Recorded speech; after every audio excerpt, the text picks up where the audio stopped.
Alors, je m'appelle Didier Domergue et au pôle éco-responsabilité du mondial, je suis plutôt en charge de la labellisation et du plan d'action qui est mené dans le cadre du partenariat avec Écurès. Alors, le mondial, c'est le championnat du monde des chevaux de 6 et 7 ans en concours complet. C'est un événement annuel.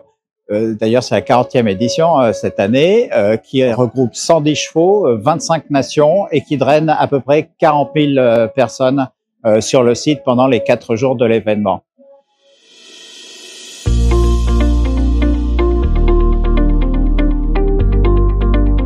Alors, nous avons 3 objectifs dans notre démarche. Le premier, c'est de réduire l'impact carbone de cette manifestation. Je vous rappelle, 40 000 personnes, 110 chevaux qui viennent de 25 nations. Donc, on voit que c'est pas neutre en termes d'impact carbone. Donc, réduction de l'impact carbone. Deuxième objectif, sensibiliser une partie de la population aux actions qu'on peut mettre en œuvre en matière de développement durable, puisque nous touchons du public, des partenaires, des exposants, des prestataires. Et puis, troisième objectif, c'est d'être un exemple pour les organisateurs d'autres manifestations hippiques, et donc nous souhaitons jouer un peu le rôle de pilote dans ce contexte.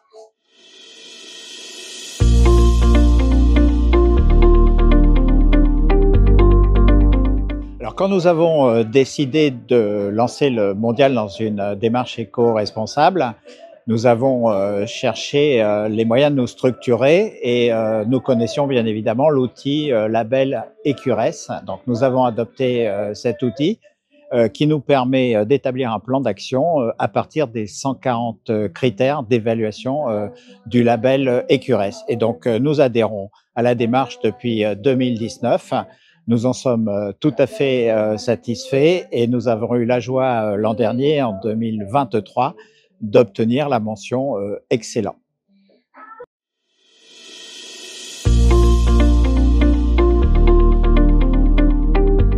Alors, quand nous avons décidé d'adopter une démarche éco-responsable, le risque que nous avions, c'était de partir tous azimuts sur tout un tas d'actions sans être particulièrement coordonnés, structurés. Le label Écurès propose de travailler sur 9 thèmes et 140 critères. Et en fait, donc, à chaque critère correspond une action. Donc, pour nous, c'était l'outil de structuration complètement idéal. Encore une fois, on l'utilise depuis 2019 et on s'en porte tout à fait bien. Et maintenant, je dois dire que nous avons l'impression, en toute humilité, de maîtriser l'outil. Et donc, maintenant, nous y naviguons d'une manière relativement confortable.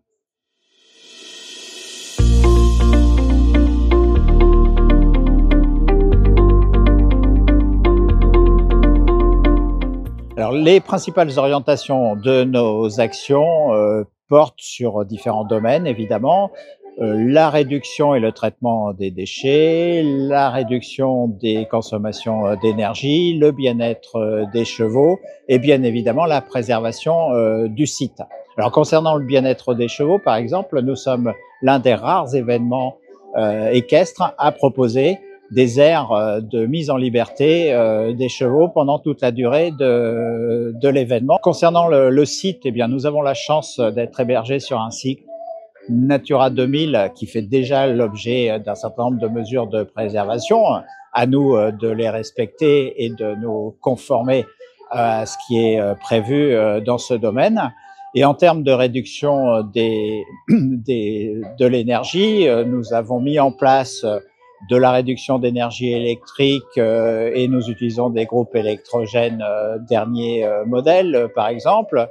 Nous incitons au covoiturage, nous incitons à l'utilisation des transports en commun, etc. Donc, nous travaillons sur un champ d'action extrêmement large que nous améliorons d'année en année.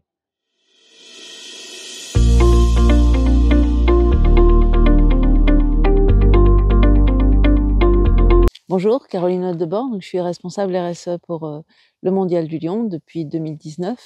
Donc, je voulais vous parler plus particulièrement de la réduction des déchets qu'on a fait sur cet événement, qui représentait en 2018, quand on avait fait les premiers calculs, qui représentait 12 tonnes de déchets. Donc donc une seule tonne valorisée bien sûr, uniquement le verre et on est arrivé donc l'année dernière à réduire les déchets jusqu'à 6 tonnes et avoir 56 de valorisation du plastique, du verre, du carton et des biodéchets, ce qu'on a mis en place, l'année dernière.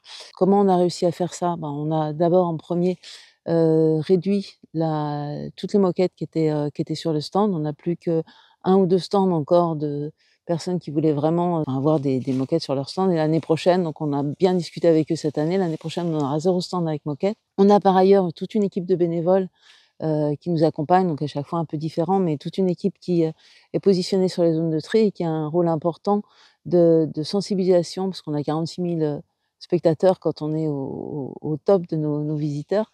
Donc on a 46 000 personnes qu'on peut toucher en fait et expliquer pourquoi on doit trier, pourquoi on doit aussi, mettre en place, le tri des biodéchets. Donc pour les exposants, ce qu'on a fait, c'est qu'on a déjà une charte qui, les engage vraiment, ils signent, c'est pas juste des conditions générales de vente, c'est vraiment dans le contrat, on leur demande de respecter nos consignes et quand ils arrivent et qu'ils s'installent le mercredi, le jeudi, donc on va les voir systématiquement, on leur explique nos consignes de tri, on leur demande de jouer le jeu avec nous.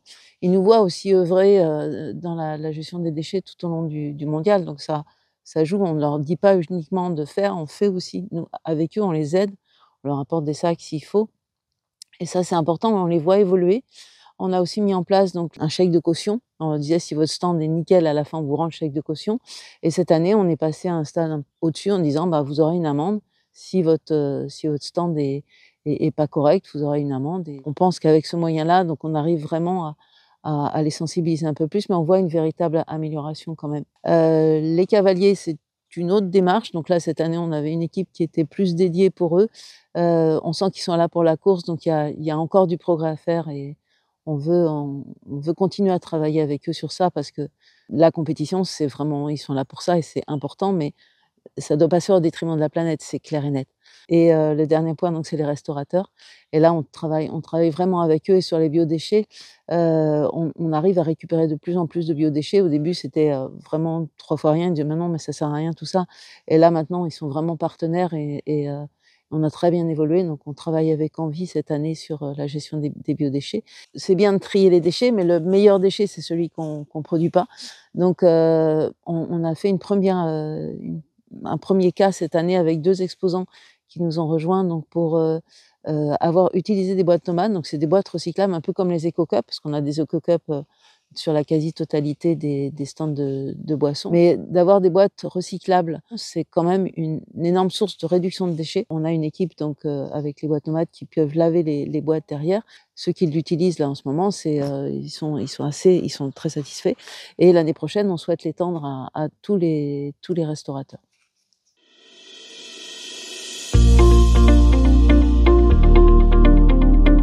Toutes ces bonnes pratiques, y compris les pratiques de covoiturage aussi qu'on a mis en place, les navettes, tout ça, y compris le bien-être équin. Donc ce sont toutes ces actions-là qui nous ont permis, au fil des ans de progresser et de passer, au niveau excellence. Donc on est très fiers de ça et on a bien entendu l'intention de poursuivre et d'être encore plus excellent dans les années à venir. C'est un chemin qui se construit, au fil des ans par petits pas et on est fiers d'y arriver grâce à nos bénévoles, grâce à l'engagement aussi, de la direction, parce que c'est super important. On peut pas réussir ça, si toute la ligne de haut en bas est complètement impliquée, dans l'éco-responsabilité.